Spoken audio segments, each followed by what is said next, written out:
So how to start that home-based food business? Well, guess what? Here at Marketing Food Online, we interviewed 14 successful home-based food business operators from several different states all over the U.S. and selling everything from cakes, donuts, to biscuits, even a hot sauce business. We're going to run down the best advice they gave us after our 14 different interviews. We're going to dive into that right here at Marketing Food Online right now.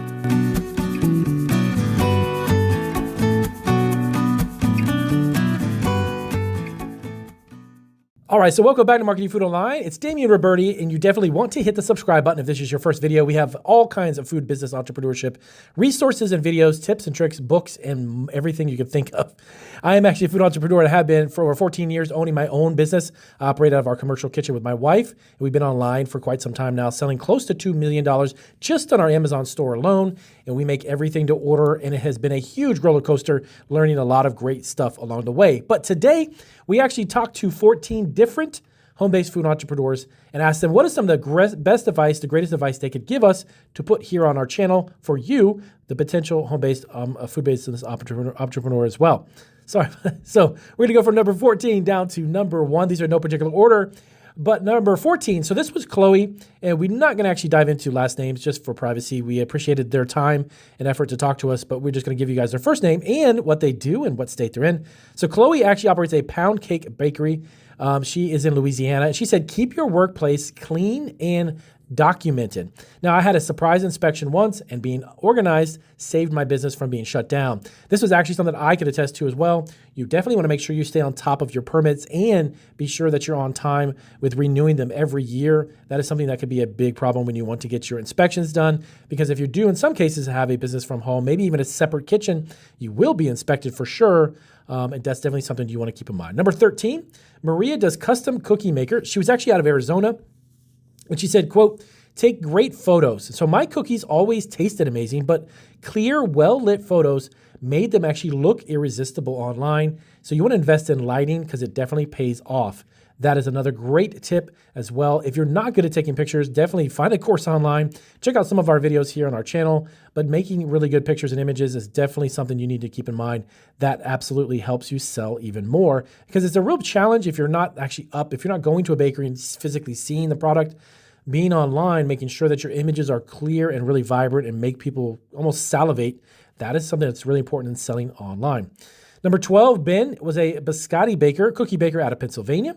So get feedback outside of your friends. I actually joined a local farmer's market and learned what flavors customers actually buy versus what I liked baking. Number 11, we had Katie. She was actually a macaron artist out of Washington. Be patient. It took me months to master macarons, humidity, oven temperature, everything matters. Don't quit after a few cracked shells.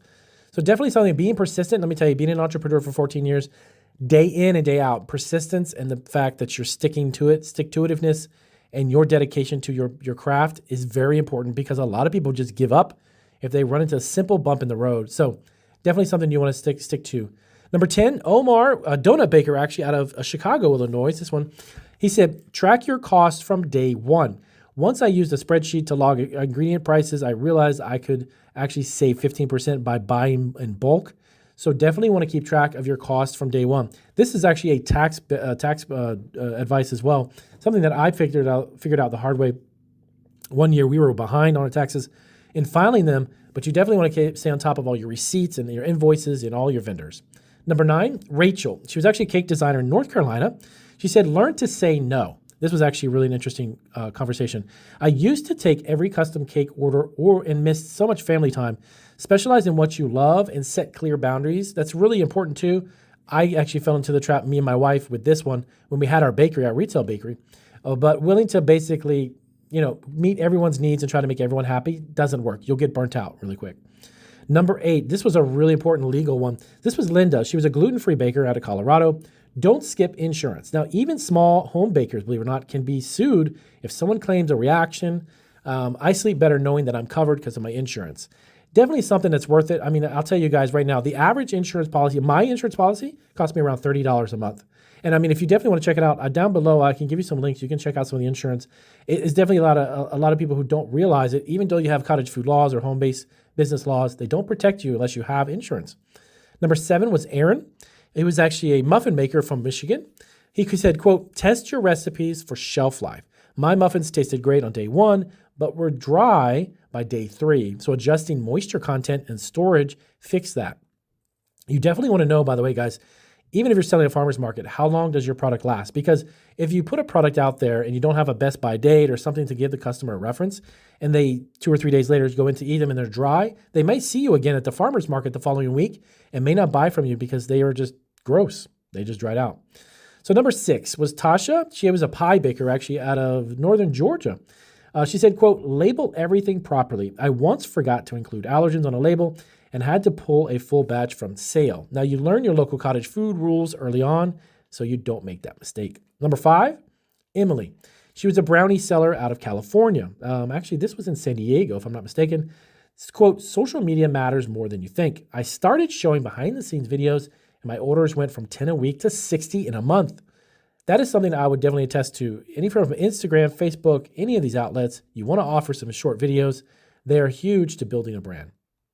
Number 4, Daniel. He was a cheesecake maker out of New York. Quote unquote, keep ingredients consistent. He said, I switched cream cheese brands once and my texture changed. Customers noticed instantly. So consistency builds trust. You definitely don't want to cut corners. Now, if you alter recipes, maybe you're just changing the flavor profiles or adding an additional ingredient. Make sure, though, that it's as close to your original one as possible because people will notice. Number 3 was Jessica. She was a cookie decorator actually out of Florida. She said, quote, don't price like a hobbyist. Once I factored in my time, packaging, and ingredients, I realized I was making $3 an hour. Wow. Charge what your product is worth and don't be afraid to do so. Number 2 was Mark. He was an artisan bread maker actually out of Oregon. He said, never underestimate packaging. I thought taste alone would actually sell my sourdough, but clean branded bags made my loaves look premium and it could double my sales at the markets. That is something that is definitely 100% true. Even in grocery stores, when the package sticks out and stands out, looks more premium, people perceive more value. And number 1, Sarah, who's a cupcake baker in Texas. This was actually in just south of Houston.